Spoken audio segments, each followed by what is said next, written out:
यो टाइममा चाहिँ तपाईँले यो काम गर्नुपर्छ, सरकारी नोकरीमा जानुपर्छ प्राइभेट भन्दा पनि भनेर अब अलग अलग किसिमको अलग अलग डोमेनमा उनीहरूले प्रिडिक्सन्सहरू गर्छ। अनि यो यही प्रिडिक्सनकै कुरा चल्दाखेरि चाहिँ होरोस्कोप्सको कुराहरू आउँछ। एन्ड होरोस्कोपमा एकदमै एउटा इन्ट्रेस्टिङ ट्रिक युज हुन्छ क्या, it's called Barnum effect. Not sure तपाईँले सुन्नु भएको छ कि छैन।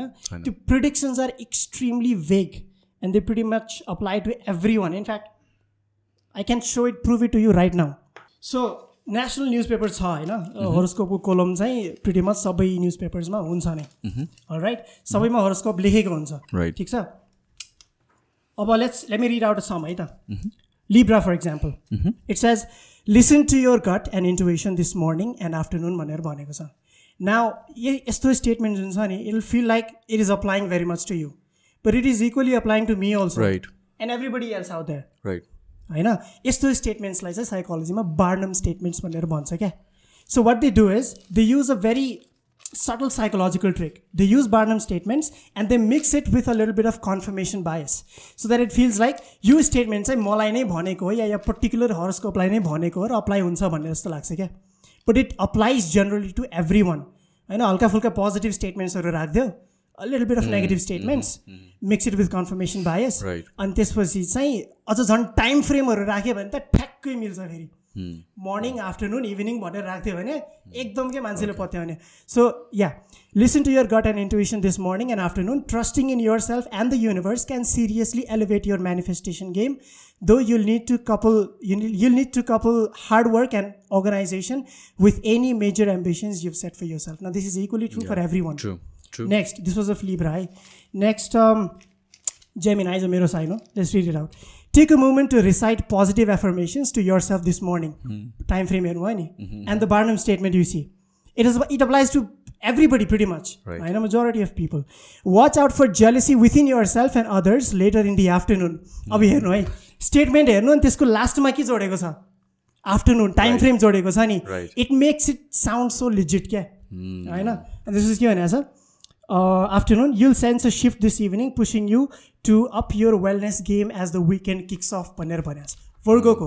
On the one hand, you'll feel motivated to get through your responsibilities so that you can enjoy the weekend, while on the other hand, daydreaming or indulging in your romantic fantasies could distract you from your agenda. Again, everybody daydreams. Right. Fantasy sabaiko huncha. Manchele sochcha, and at some point of time, they also feel motivated. Right? So these are vague statements. Cancer padum no mero cancer. Extremely vague statements. Tapai cancer ho? Oh.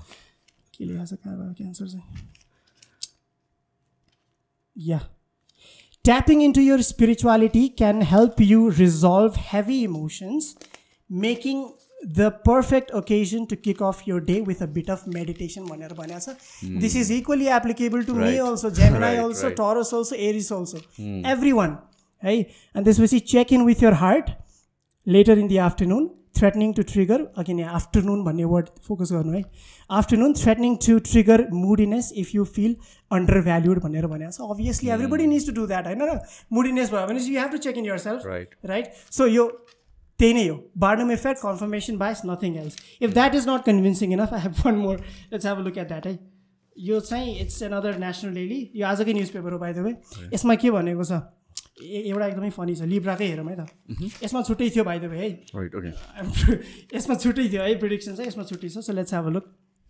के भन्छ भन्दाखेरि you have strong opinions today, which is why you might be at odds with a family member, हैन? Try not to be distracted by this because in fact you can get a lot done. Again, these are Barnum statements, equally applicable to everyone. And त्यसपछि चाहिँ be aware of the moon alert. Later in the day you'll be frugal. And त्यसपछि चाहिँ त्यति लेखेको छ। So त्यही हो कि this is nothing more than a psychological trick that they use, and science पनि भन्नु पर्दैन, यसको लागि science पनि चाहिँदैन क्या। This is basically nothing but common sense. Right? There's one more, and this is a funny one. For most of this day, this is of Scorpio by the way, for most of this day you will be happy to take a back seat and be low-key. Nevertheless, you might disagree with someone about something very basic or bottom line. Move on and go with what works. Again, statements are sunnu haina, and don't get entangled. Later in the day, the moon will move into your sign, which changes everything. Suddenly you shine bhanera lekheko chai. Now this is unintentionally very funny. Suddenly you shine, right? So moon चाहिँ अझै पनि गएको छैन, के लेखेको छ भन्दाखेरि yeah later in the moon will move into your sign भनेर. सो मुन गएको छैन, माई मुड इज अफ एकदमै होइन, मलाई एकदमै नराम्रो लागिरहेछ होइन. So I don't feel like doing anything. Moon is now going entering into the sign. Moon enter गरेपछि wow I feel so motivated now. They have literally used suddenly word के हो द्याट, सडनली युज साइन भनेर लेखेको छ. तर like astrology and you जोडियाकहरू it's such a cult kind of thing कि if you question it people get offended हुन्छ नि. अब I mean like you should be able to question everything जस्तो लाग्छ. That is your opportunity to prove it right नि त झन्. त्यही त हो नि. We learn by questioning नि त. And it is also mentioned in our very Hindu scriptures पनि क्या. Hinduism is one of those very rare religions I know which allows and gives you the freedom to ask questions. अनि and not just that के rationality भनेको के हो? What does a rational mind do? A rational mind is skeptic about certain things. Right. You have to be. You have to be. Doubt गर्ने, question गर्ने र question गरेर नै सिक्ने हो नि त. त्यति बेला पनि पहिलाको जमानामा पनि गुरुकुलको टाइममा पनि के हुन्थ्यो होइन, स्टुडेन्ट्सहरू बस्थे, क्वेसन गर्थे अनि सिक्थे नि त. So without question you cannot learn anything, and specially not when you have a wrong picture of the universe, because that's not how it works. We have to have a complete and a working and a true, objectively true picture of the universe. Okay? And for that, questioning is important.